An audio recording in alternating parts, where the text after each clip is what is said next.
Pasukan militer Iran meluncurkan rudal dan drone yang menargetkan pangkalan Amerika Serikat di Timur Tengah. Serangan itu merupakan balasan terhadap serangan terbaru AS yang menyasar target-target Iran. Iran menyerang situs-situs militer AS di Yordania, Kuwait, Bahrain, hingga Qatar. Serangan Iran terlihat menyala di langit malam Yordania.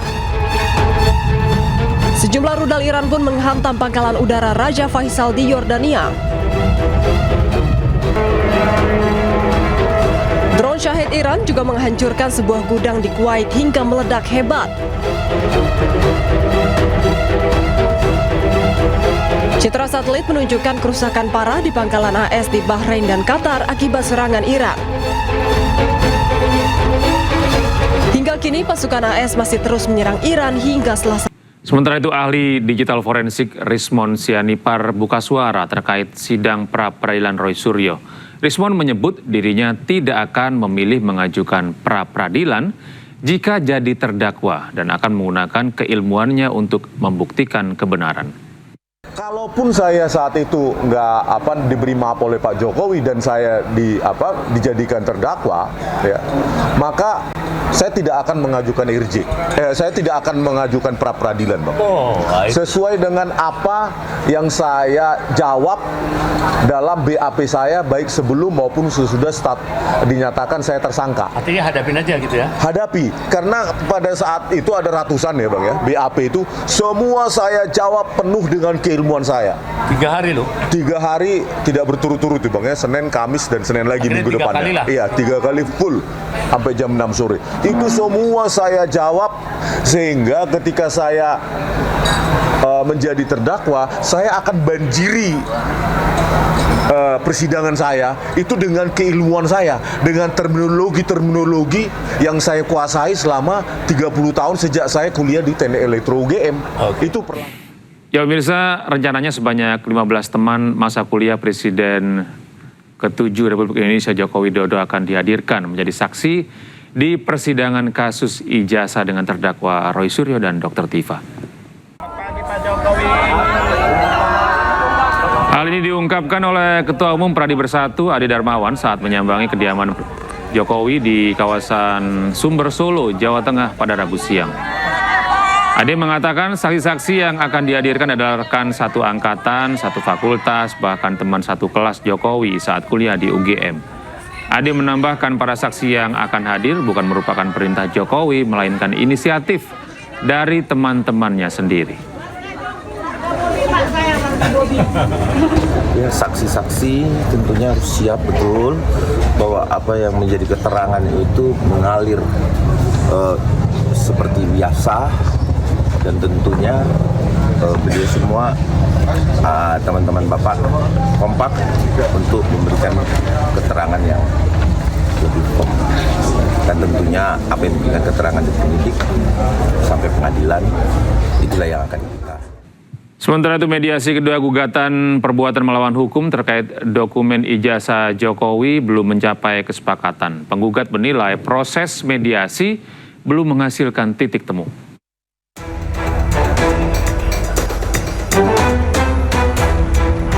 Mediasi kedua gugatan perbuatan melawan hukum yang diajukan Bonatua Silalahi dan Laksamana TNI Purnawirawan Muriono Aladin terkait dokumen ijazah Presiden ke-7 Republik Indonesia Joko Widodo digelar secara tertutup di Pengadilan Negeri Jakarta Pusat pada Rabu siang. Proses mediasi berlangsung hampir 2 jam dengan mempertemukan pihak penggugat dan para tergugat untuk mencari penyelesaian di luar persidangan.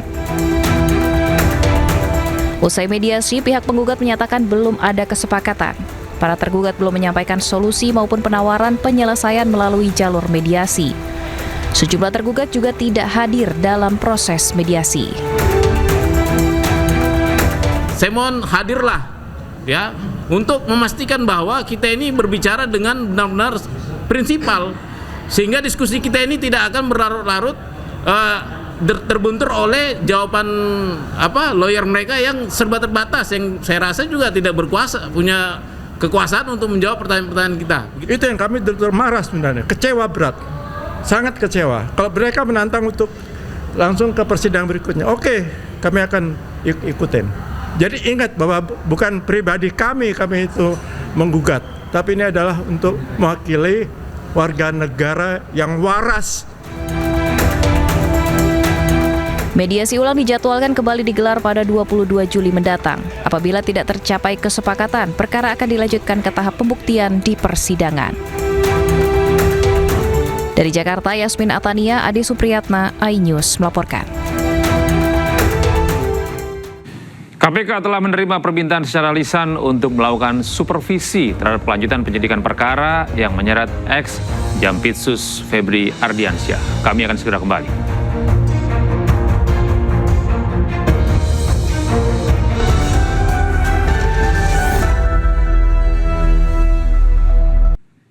Terima kasih Anda masih bersama kami di iNews Prime. Pemirsa, Kejaksaan Agung menerbitkan 3 surat perintah penyidikan baru untuk melanjutkan penanganan 3 perkara yang menyeret mantan Jampitsus Febri Ardiansyah. Sprindik baru diterbitkan Kejagung usai Polri menyerahkan sejumlah dokumen dan barang bukti.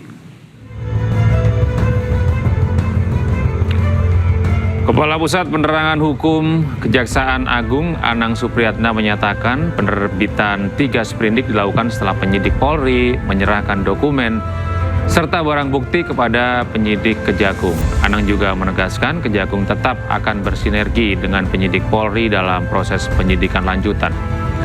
Selain itu, KPK juga akan dilibatkan untuk melakukan supervisi.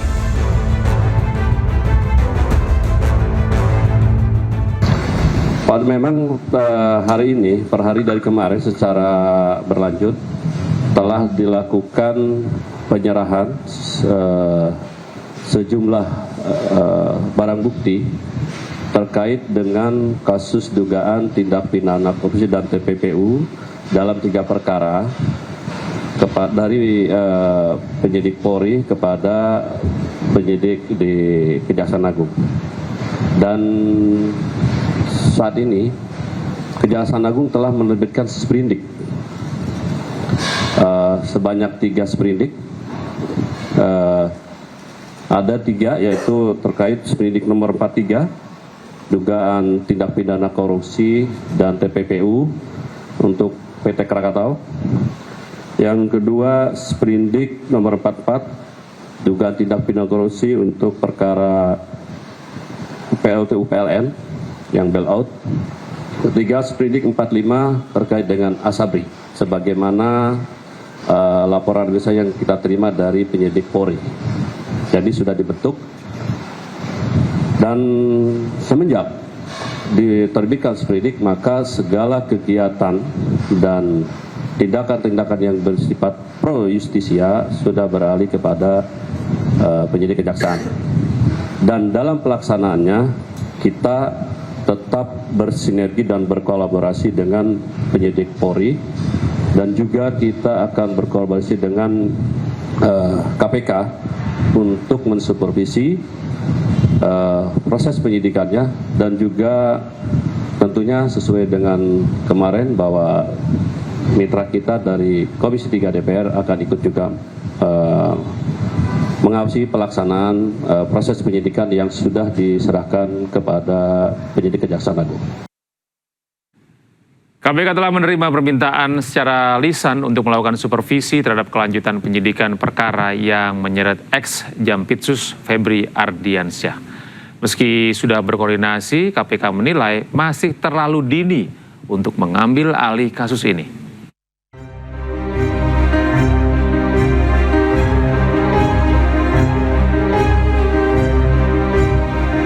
Ketua KPK Setio Budianto menilai masih terlalu dini bagi KPK untuk mengambil alih kasus dugaan korupsi dan TPPU yang menyeret mantan Jampitsus Febri Ardiansyah. Kasus yang awalnya ditangani Kortas Tipikor Polri kini sudah dialihkan ke Kejaksaan Agung. Penanganan kasus ini di Kejaksaan Agung pun masih tahap awal lantaran masih perlu pendalaman barang bukti serta dokumen. Namun Kejaksaan Agung juga telah berkoordinasi dengan KPK. Ya, saya kira terlalu dini ya, gitu kan masih berproses di Kejaksaan Agung, gitu. Prosesnya sementara berjalan, koordinasi banyak lagi yang dilakukan, masalah pendalaman barang bukti, pendalaman dokumen, dan lain-lain.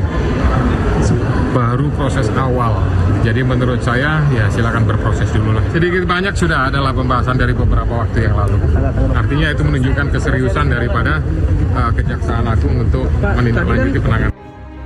Terkait supervisi kasus, KPK akan mengikuti sesuai aturan pasal 6 Undang-Undang KPK nomor 19 tahun 2019 tentang kewenangan dan supervisi KPK. Ketua Komisi 3 DPR RI Habibur Rahman menyebut KPK memiliki kewenangan mengambil alih penanganan perkara ini. Boleh saja ya, silakan saja kalau KPK kan punya kewenangan. Tapi gini, kita kemarin sudah sampaikan bahwa kasus ini disupervisi langsung oleh KPK. Kan sama aja, ya kan? Jadi KPK melakukan supervisi gitu. Sebelumnya usulan agar KPK segera mengambil alih kasus ini disampaikan oleh mantan Menko Polhukam Mahfud MD melalui kanal pribadinya di YouTube. KPK memang telah menerima permintaan secara lisan untuk melakukan supervisi setelah Kortas Tipikor menyerahkan kelanjutan penyidikan perkara ke Kejaksaan Agung. Namun KPK tetap menunggu permintaan secara tertulis yang nantinya akan dibahas sesuai SOP yang berlaku di KPK. Dari Jakarta, Tim Liputan iNews melaporkan.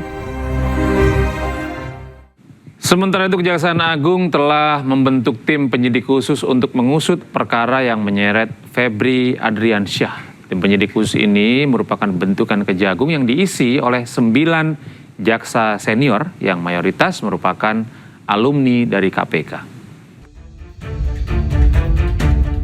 Selain menerbitkan sprindik baru, Kejagung juga membentuk tim penyidik khusus untuk menangani perkara mantan Jampitsus Febri Adriansyah. Tim penyidik khusus ini beranggotakan 9 orang jaksa senior dengan mayoritas merupakan alumni KPK. Selain itu, Kejagung juga masih mempelajari status tersangka yang dikeluarkan Polri untuk Febri.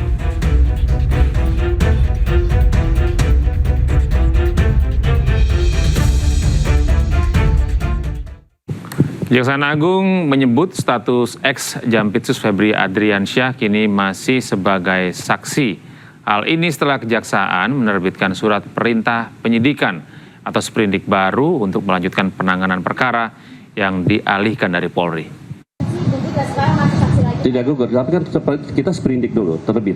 Tidak gugur, yang penting kita terima dulu, kita pelajari semua. Berarti berdasarkan sprindik yang dikeluarkan Kejagung artinya dalam pertimbangan kita termasuk sprindik dari Polri. Orang dan sprindik dari Polri. Untuk sprindik yang dikeluarkan Kejagung artinya 2 orang itu masuk saksi. Iya, diantaranya sebut oknum salah satu negara. Sementara itu penyidik gabungan Kortas Tipikor Polri dan Ditreskrimsus Polda Metro Jaya kembali mendatangi gedung Jaksa Agung Muda Tindak Pidana Khusus pada Rabu siang. Kunjungan ini untuk menyerahkan barang bukti terkait kasus korupsi yang menjerat ex-Jampitsus Febri Adriansyah.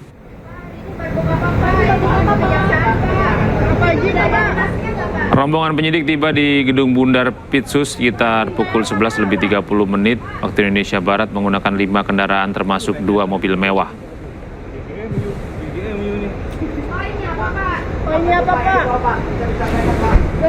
Setelah tiba, penyidik menurunkan sejumlah box kontainer bertuliskan barang bukti LP1 PT KNI, 2 bingkai foto dan 1 bingkai foto berukuran besar yang dibungkus kain.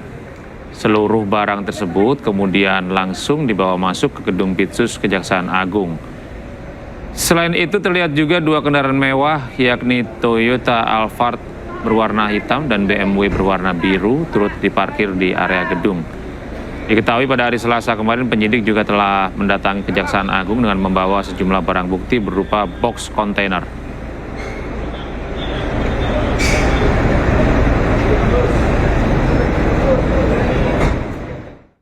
Pemirsa, Jaksa Agung telah mengirimkan surat kepada Presiden Prabowo Subianto terkait usulan nama calon Jampitsus menggantikan Febri Adriansyah. Mensesnek mengungkapkan bahwa sosok calon Jampitsus adalah Kuntadi yang kini menjabat sebagai Kepala Badan Pemulihan Aset Kejagung.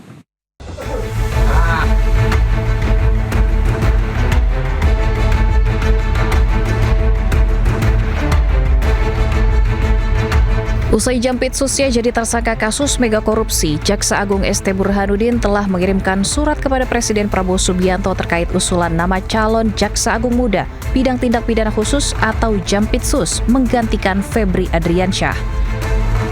Hal itu dibenarkan oleh Menteri Sekretaris Negara atau Mensesnek Prasetyo Hadi, di mana surat tersebut telah diserahkan Jaksa Agung pada hari Selasa kemarin. Mensesnek juga mengungkapkan bahwa sosok pengganti Febri Adriansyah sebagai Jampitsus adalah Kuntadi. Per kemarin hari Selasa tanggal 14, Jaksa Agung telah secara resmi mengirimkan surat kepada Bapak Presiden untuk mengajukan usulan nama pengganti pejabat Jaksa Agung Muda Tindak Pidana Khusus yang beberapa waktu yang lalu mengajukan pengunduran diri, dan kami mohon waktu untuk memprosesnya karena memang ada mekanisme istilahnya adalah TPA ya. Kuntadi merupakan salah satu jaksa senior di Korps Adiaksa, kelahiran Semarang, Jawa Tengah pada Januari 1970. Sejumlah posisi strategis pernah diemban Kuntadi. Tahun 2018, Kuntadi pernah menjadi Kepala Kejaksaan Negeri Jakarta Pusat. Tahun 2022, ia dipercaya sebagai Direktur Penyidikan Jampitsus Kejagung.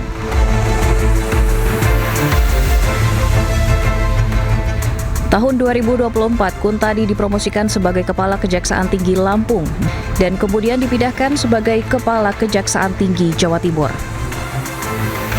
Tahun 2025, Presiden Prabowo menunjuk Kuntadi sebagai Kepala Badan Pemulihan Aset Kejaksaan Agung.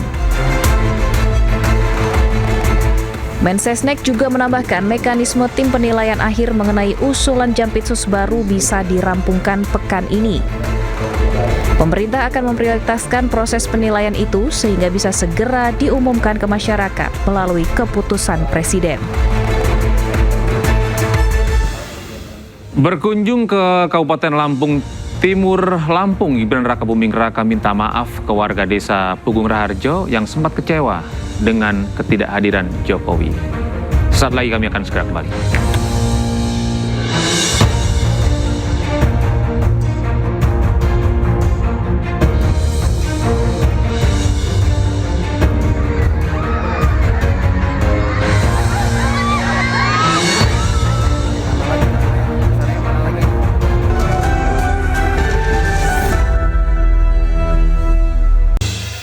Gerombolan pemuda di Kabupaten Kebumen, Jawa Tengah melakukan pengeroyokan terhadap seorang pria. Tak hanya melakukan penganiayaan, kelompok pemuda tersebut melempar bom molotov ke gudang ekspedisi hingga akibatkan sejumlah barang terbakar dan korban tersambar api dari pecahan bom molotov. Peristiwa ini terjadi saat korban hendak membeli rokok setelah terlibat cekcok dengan pelaku hingga korban dipukul menggunakan botol dan dikeroyok hingga mengalami luka robek di bagian dahi dan memar di sejumlah tubuh.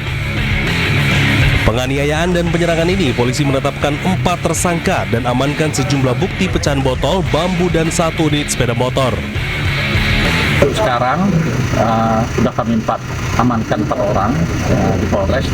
Dan kami lakukan pendalaman, kami naikkan ke penyidikan dan juga berkas-berkasnya akan kita lengkap. Polisi mengimbau masyarakat agar tidak menyelesaikan persoalan dengan kekerasan dan memilih menempuh jalur hukum untuk menghindari jatuhnya korban maupun konsekuensi pidana. Dari Kebumen, Jawa Tengah, Jo Hartoyo, iNews melaporkan.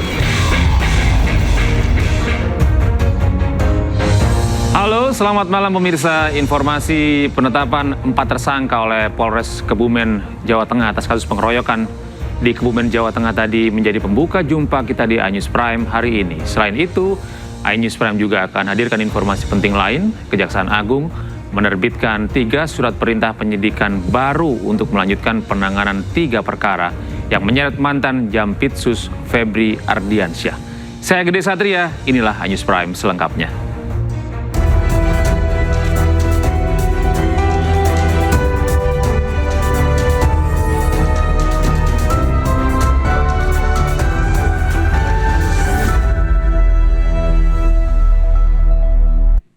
Kami awali News Prime hari ini dari Palembang. Pemirsa, 1 dari 2 pencuri becak milik seorang warga di Palembang, Sumatera Selatan akhirnya ditangkap polisi.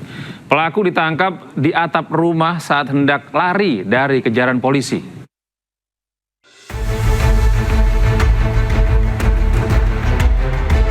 Salah satu pelaku pencuri becak milik seorang warga di Palembang, Sumatera Selatan ditangkap polisi. Pelaku ditangkap di atap rumahnya saat hendak melompat untuk menghindari kejaran petugas. Pelaku mencuri becak bersama kakak kandungnya yang berhasil melarikan diri saat rumahnya digerebek polisi. Aksi pencurian kedua pelaku ini terekam CCTV milik warga. Pelaku menjual besi becak itu seharga Rp300.000 dan digunakan untuk kebutuhan sehari-hari.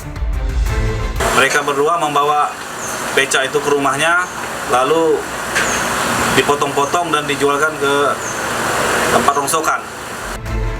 Pelaku terancam 5 tahun penjara dan polisi masih memburu kakak kandung tersangka.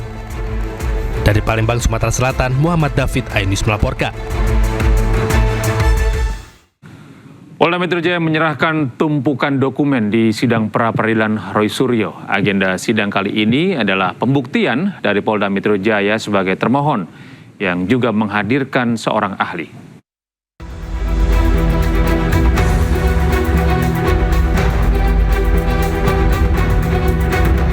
Tumpukan dokumen diserahkan Polda Metro Jaya ke Hakim Tunggal Sidang Pra-Peradilan Roy Suryo, Rabu pagi.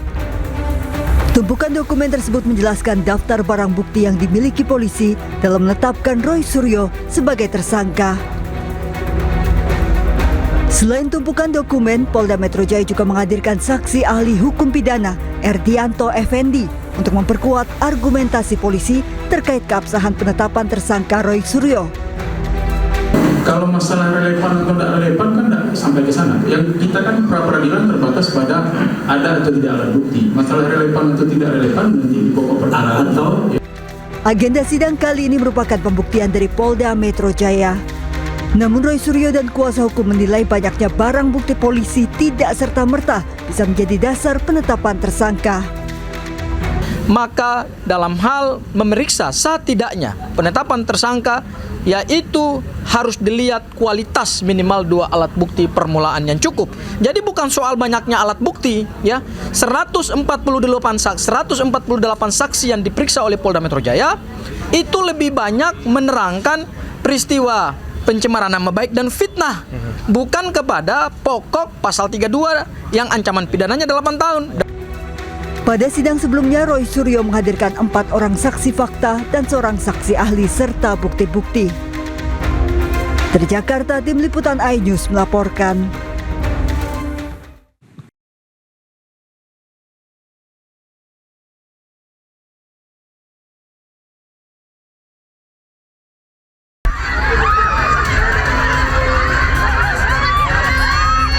Agenda kerjanya di Provinsi Lampung, Gibran menyambangi warga yang berada di Desa Pugung Raharjo, Kecamatan Sekampung Udik, Kabupaten Lampung Timur. Di depan warga, Gibran menyampaikan permintaan maaf Jokowi karena membatalkan safari politiknya pada 28 Juni lalu. Kedatangan Gibran pun disambut antusias warga. Benar, senang banget. Pas Jokowi nggak datang itu apa? Ya sempat apa ya? Kecewa lah, tapi saat ini senang banget walaupun Pak Jokowi nggak datang. Ya. Beliau memberikan apresiasi dan menyampaikan permohonan maaf atas kemarin yang tidak bisa hadir karena sesuatu yang memang diperhitungkan untuk tidak hadir. Sebelumnya pada 28 Juni lalu, ribuan warga adat dari 3 kecamatan kecewa karena Jokowi batal berkunjung. Mereka pun melampiaskan kekecewaan dengan membanting sembako serta melempar tanda pengenal panitia. Warga juga merasa lelah karena seluruh persiapan penyambutan yang telah dilakukan beberapa minggu sebelumnya harus berakhir sia-sia. Dari Lampung Timur, Lampung, Tinus Ristanto, iNews melaporkan. Pemirsa, penasihat khusus Presiden Bidang Ketenagakerjaan dan Kesejahteraan Buruh Said Iqbal mengungkap BPJS Ketenagakerjaan memberi restu terkait rencana pembebasan pajak JHT jadi 0%. Sebelumnya Said Iqbal juga sudah bertemu dengan Menteri Keuangan Republik Indonesia Purbaya untuk membahas sistem perpajakan jaminan hari tua.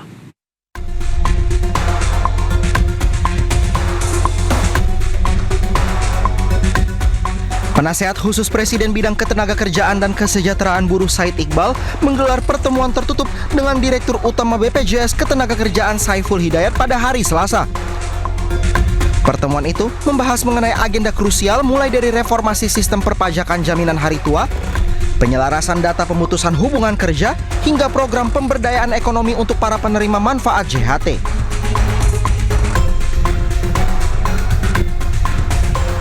Dari pertemuan itu, Said Iqbal mengungkapkan bahwa BPJS Ketenagakerjaan memberi restu terkait rencana pembebasan pajak hari tua menjadi 0%. Hal ini demi mewujudkan asas keadilan bagi para pekerja.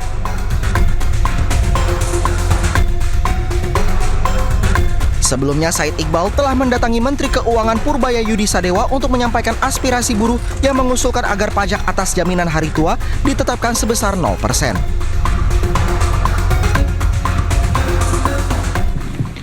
Sementara itu pemirsa, mentalitas dan kinerja ASN dinilai tidak kompetitif jika dibandingkan dengan pegawai swasta. Kritikan ini disampaikan Ketua Komisi 2 DPR, M. Rifki Nizami Karsayuda dalam rapat kerja DPR. Menurutnya mentalitas ASN harus diperbaiki dengan sistem kerja berbasis KPI yang jelas. Itu coba kita pikirin di swasta orang bisa kompetitif kok pegawai negeri ASN nggak bisa kompetitif.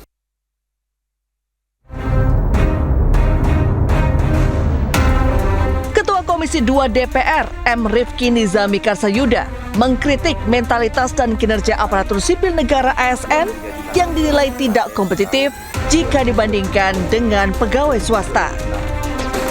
Kritik ini disampaikan langsung dalam rapat kerja di hadapan Menteri Pendayagunaan Aparatur Negara dan Reformasi Birokrasi Menpan RB, Rini Widiantini pada Rabu. Menurut Rifki, pemerintah perlu meningkatkan indikator kinerja atau Key Performance Index (KPI). Lemahnya penilaian kerja membuat pekerjaan ASN kerap dianggap zona nyaman dan simbol stabilitas tanpa perlu bekerja secara kompetitif. Mentalitas sumber daya manusianya nggak berubah, masih ngabsen, pulang, ngopi, ngabsen lagi. Kita ke depan mungkin Ibu Menpan RB dan Bapak Ibu sekalian yang hadir di ruangan ini perlu meningkatkan sedikit key performa indicator kepada seluruh birokrasi kita, ASN kita. Apakah itu pegawai negeri sipil termasuk pegawai pemerintah dengan perjanjian khusus. Karena itu ini PR kita semua. Kita kan sudah memasukkan dalam prolegnas RUU ASN ke depan. Agar nanti di RUU ASN itu coba kita pikirin di swasta orang bisa kompetitif kok pegawai negeri ASN nggak bisa kompetitif. Jangan lagi ASN itu sebagai simbol stabilitas, Bu. Jadi orang bekerja itu memang pakai KPI. Bagus kita pertahankan, nggak bagus ya out. Politisi Partai Nasdem tersebut menjelaskan sistem kerja berbasis KPI yang jelas sangat dibutuhkan untuk memperbaiki mentalitas ASN sekaligus memberikan kepastian hukum bagi kepala daerah dalam mengevaluasi bawahannya.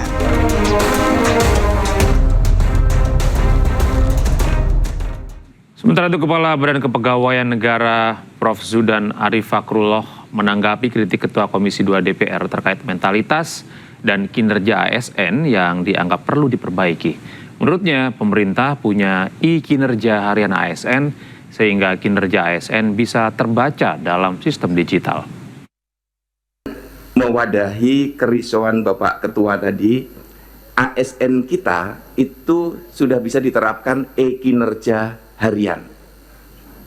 Jadi hari ini ASN kita mengerjakan apa, itu bisa diketahui. Jadi kalau ada ASN yang malas, dalam satu hari tidak berkinerja apapun, maka bisa terbaca dalam sistem. Nah saat ini sudah lebih dari 100 instansi yang menggunakan sistemnya BKN untuk menerapkan kinerja harian. Jadi Bapak dan Ibu mohon dukungan ini untuk Bupati, Wali Kota, Gubernur yang ada di konstituen Bapak Ibu Komisi 2 untuk bisa didorong menggunakan e-kinerja harian. Nanti Bapak Ketua Komisi 2 bisa terjadi seleksi alamiah. Ketika dia tidak bisa berkinerja, itu yang akan menghentikan karirnya bukan pimpinannya, tetapi kinerja yang bersangkutan, karena tidak muncul di dalam sistem. Menteri Keuangan Republik Indonesia Purbaya Yudi Sadewa menyampaikan kabar baik terkait keputusan lembaga pemeringkat internasional Standard & Poor's yang mempertahankan peringkat kredit Indonesia pada level BBB dengan outlook stabil.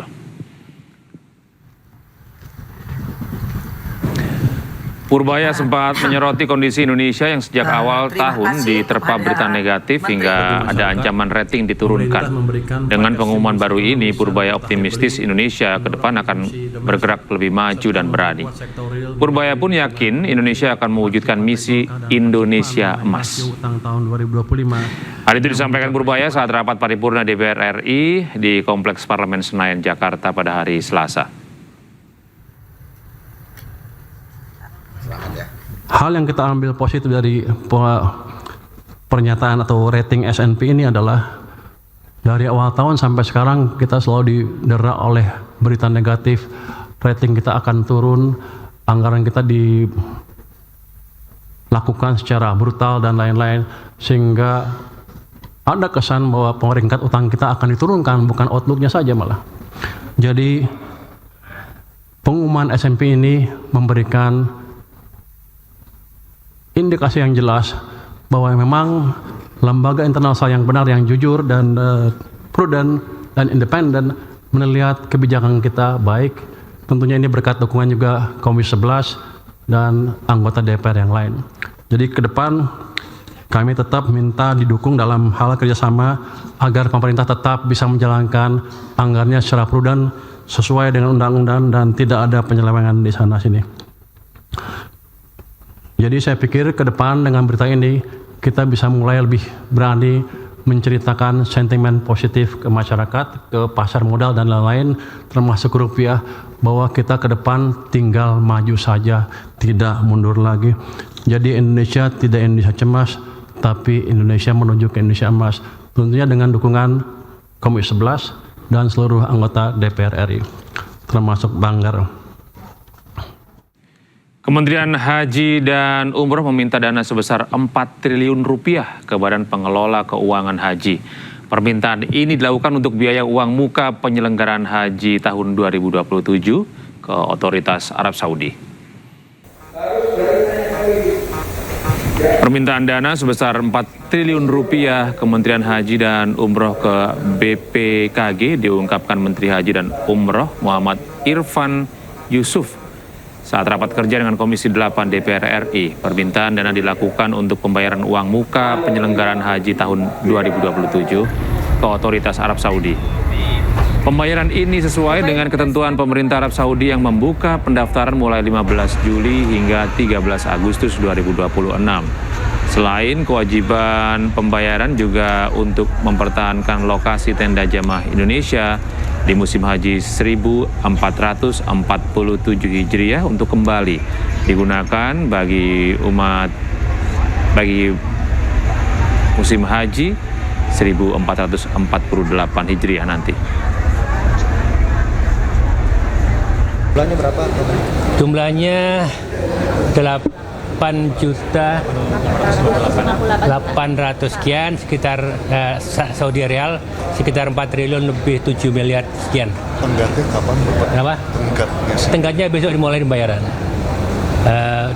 Pola yang dilakukan oleh pemerintah Saudi, pembayaran itu dianggap sebagai bagian kepastian bahwa kita akan ikut mengirim jemaah haji tahun depan. Kalau kita nggak melunasi. Sementara itu pemirsa, Menteri Koordinator Bidang Pangan Zulkifli Hasan menegaskan bahwa koperasi desa kelurahan merah putih berbeda dengan supermarket. Ditemui di Kompleks Istana Kepresidenan pada hari Rabu, Zulhas mengungkap selama ini banyak masyarakat yang salah paham terkait keberadaan Kopdes yang dianggap akan menggantikan supermarket atau toko retail modern. Terkait hal tersebut, Menko Pangan menjelaskan bahwa Kopdes berfungsi sebagai off-taker atau penyerap hasil produksi masyarakat di tingkat desa, seperti petani, peternak, hingga nelayan. Tidak hanya itu, dari sisi infrastruktur, Kopdes bertindak sebagai wadah untuk menyalurkan atau mendistribusikan program pemerintah seperti bansos hingga barang-barang bersubsidi. Jadi satu, saya ulang ya, Koperasi Desa Merah Putih sebagai infrastruktur pemerintah nanti menyalurkan bantuan seluruh bantuan, kemudian juga menyalurkan seluruh barang-barang subsidi. Ya, itu. Nomor 2, dia sebagai off-taker. Kalau harga seperti gabah, jagung dan lain-lain di bawah harga yang sudah ditentukan pemerintah, maka koperasi dia bisa off-taker sebagai pembeli dari produk-produk pertanian yang sudah ditentukan harganya oleh pemerintah. Kementerian UMKM mendorong pengemudi ojek online untuk mempunyai usaha sampingan. Hal ini bertujuan agar mereka memiliki pendapatan lain selain menjadi mitra perusahaan atau aplikator.